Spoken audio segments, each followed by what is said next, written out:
Good afternoon, everybody. I'm going to make a ginger carrots, fermented ginger carrots. This is a half a gallon, and the reason why you can do it in a quart or a pint, but the reason why I'm using this half a gallon is when I get my vegetable in my jar, like when you're making sauerkraut with cabbage, you've got to have a weight.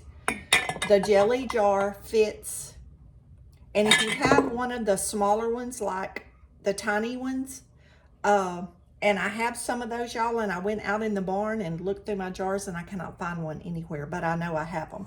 So I was going to use a quart. So I'm going to use 2 quarts and use this jar, and then this will fit down in here for my weight to make sure everything's under the liquid.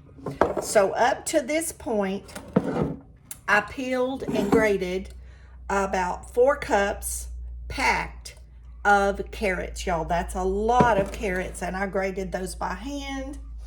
And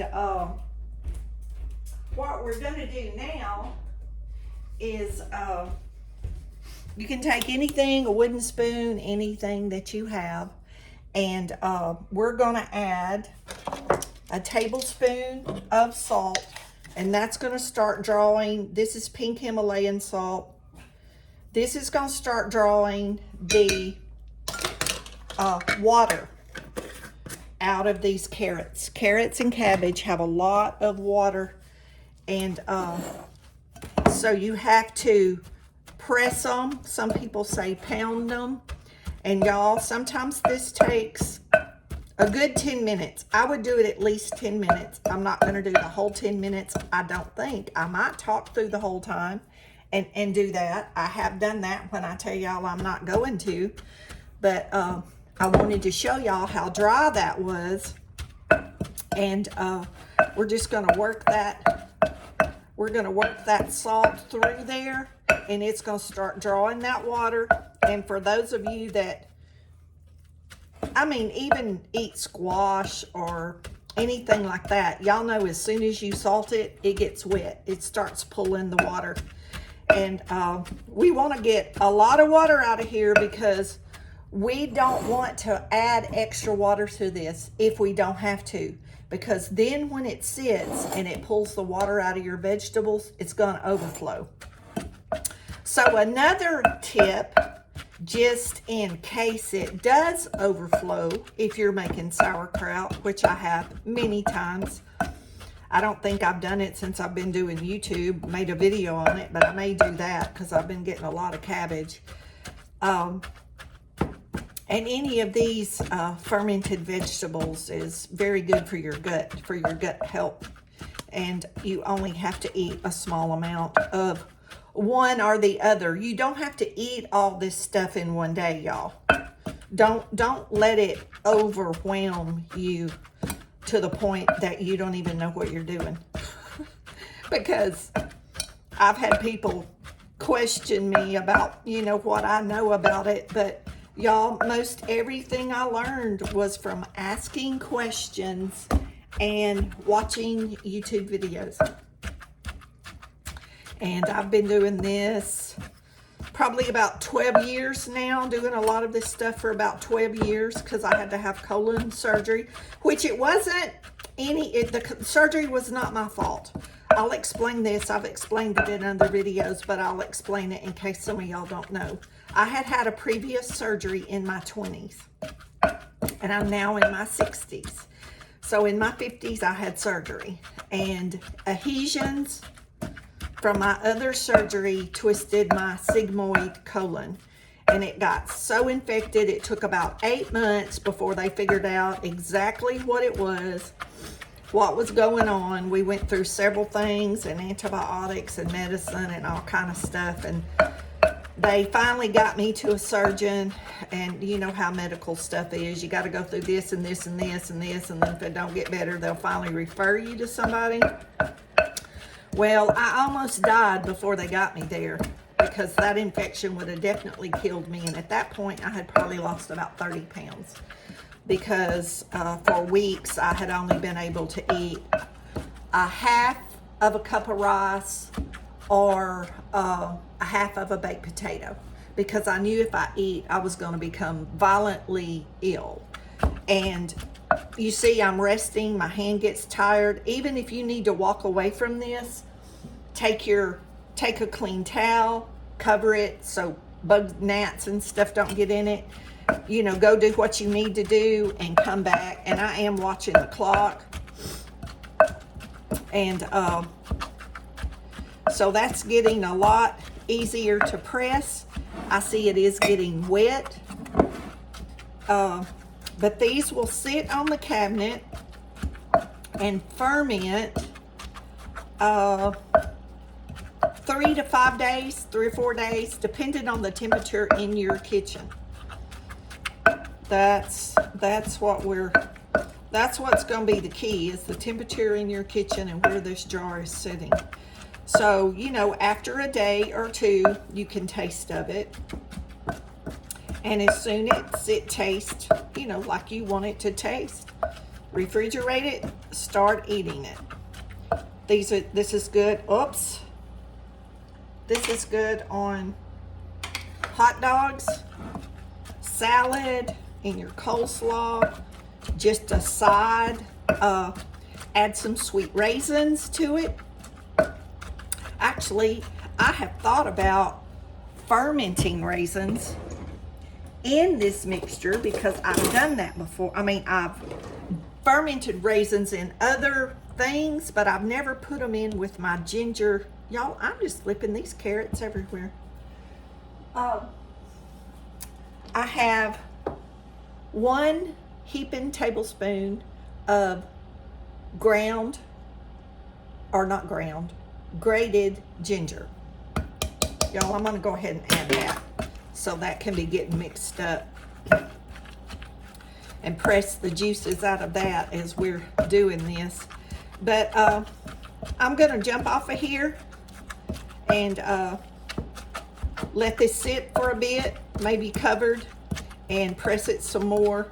And I got some other stuff I can do while it's sitting, but as it sits here on the counter, that salt's gonna draw the juices, and y'all, the air, it's gonna draw the yeast and stuff out of the air.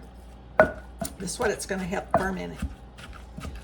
People don't realize that we breathe yeast and bacteria in the air, and that's what causes a lot of us to be sick from allergies. But this will pick up the good yeast. And I'm also going, now you don't have to put a starter in this, but I have some yogurt in the refrigerator, and I'm going to see if it has some liquid that's come to the top. And if it does, we're going to take a little spoon of that and add to this and just help it get started with its fermenting. You do not have to add any kind of starter, but I'll say this, you are supposed to put more salt to draw the liquid. I don't like the extra salt because it makes it too salty for my taste, and we don't need all that salt. So if I can drain some whey off my yogurt, I'm gonna come back and show y'all what I got. And it only takes a teaspoon or a tablespoon. A teaspoon's really enough to get it started.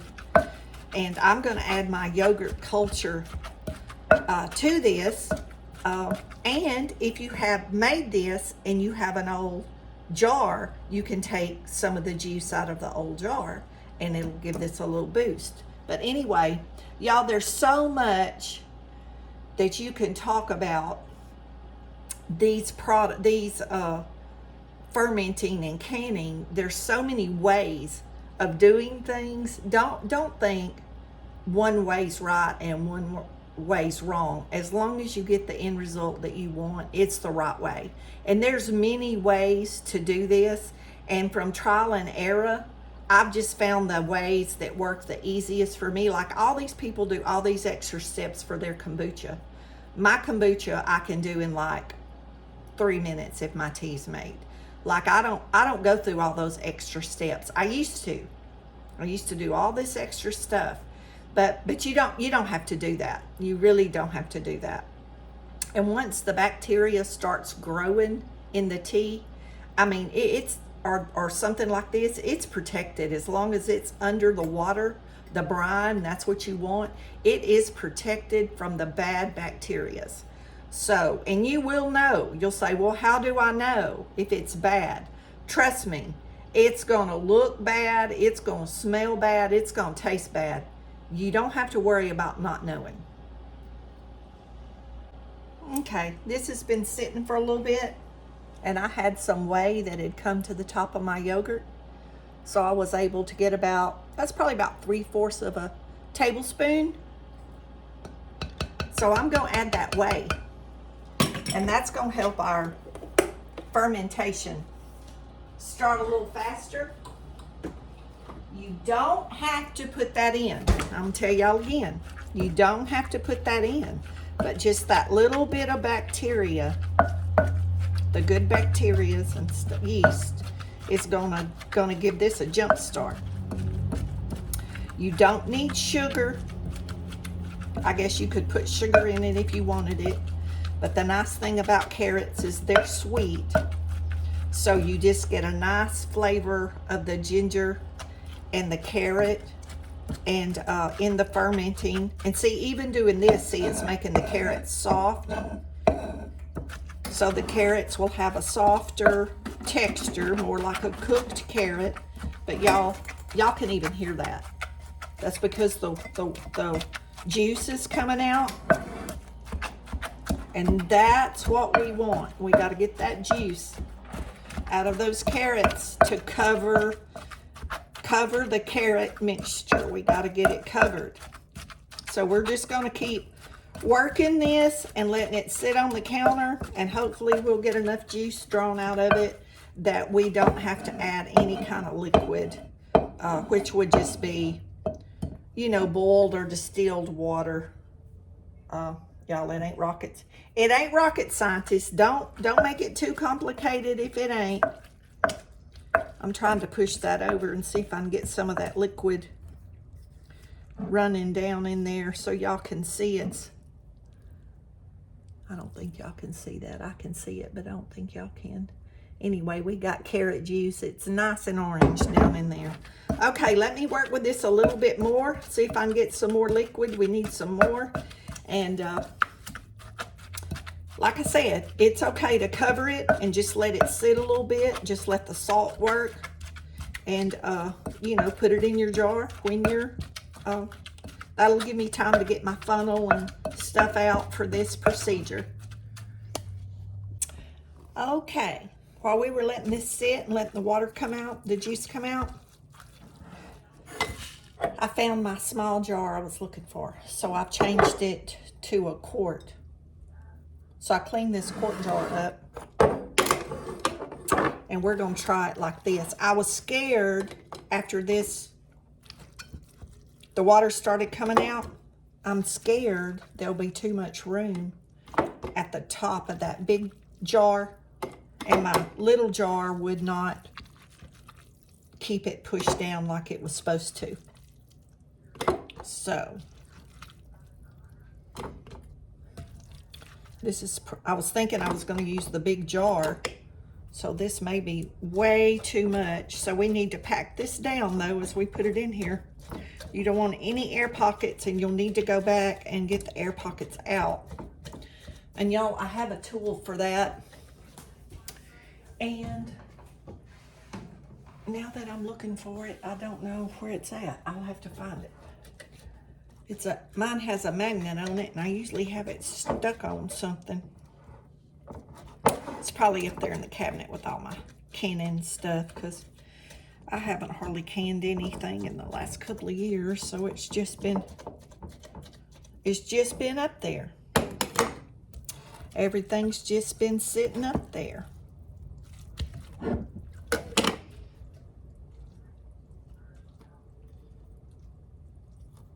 I hope all this goes in here. 4 cups should fit in a quart jar, especially when you start packing it.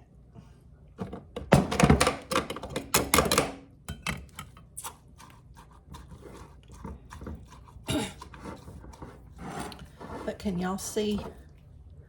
Y'all see the liquids all the way up to the top. That's what we want. And it'll draw more liquid out as it sits here.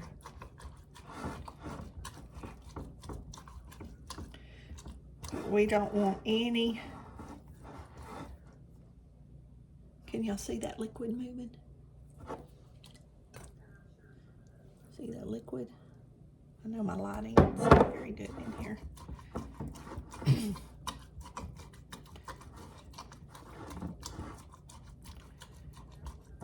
I can't wait for a couple of days till I can eat some of it. I'll try to press that juice out of what's left in here in case that all don't fit. I want the liquid. But I will put this jar in a bowl or a cake pan or something in case there's an overflow, because when it starts, you know, fermenting, those bubbles are going to start working. It's going to get fizzy. It's going to start to rise. And I probably got this jar too full to put. Y'all see that liquid now?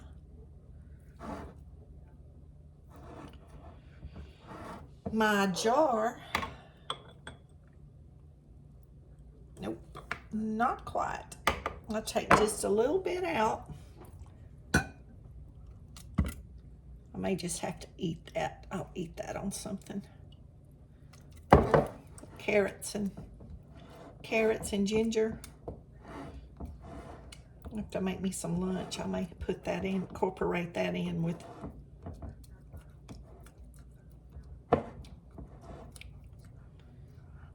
Make sure I get the, I'm just working it to get the air bubbles.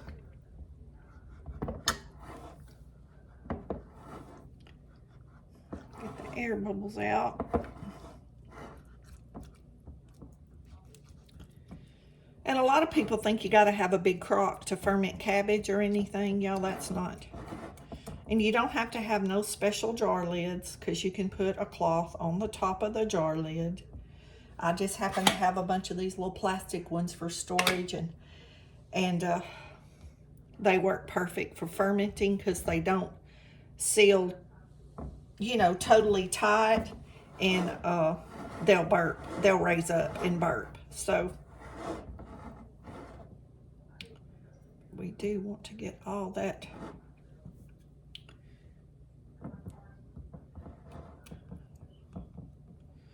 Get that off the sides. That's the hardest part.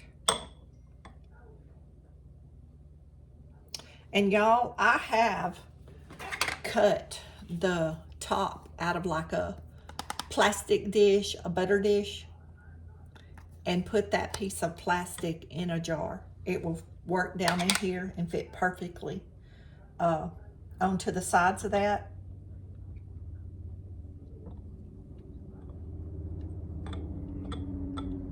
So that jar should just be level with this rim.